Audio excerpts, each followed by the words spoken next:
अच्छा जी, फ्यूज़ मैंने लगा दिया वहाँ पे नया। और अब टेस्टर्स को चेक करते हैं उसके साथ। और जी ये एक साइड,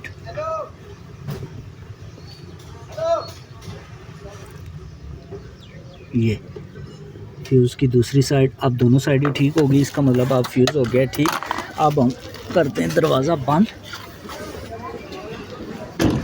दरवाज़ा बंद कर लिया है और अब हम चेक करते हैं कि ये लॉक अनलॉक कर रहा है या नहीं कर रहा। बिल्कुल वो सामने आप चेक करें इसका लॉक अनलॉक।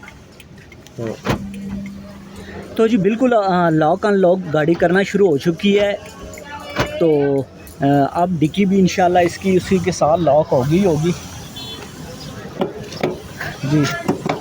ये भी लॉक हो चुकी है और मसला हमारा हल हो चुका है। और सिर्फ एक थोड़ी सी गलती किसी बंदे की, उसने वो जो फ्यूज़ की वो एम्पेयर्स हैं वो नहीं देखा और गलत फ्यूज़ वहाँ पे लगा दिया, तो जिसकी वजह से ये मसला हो गया था।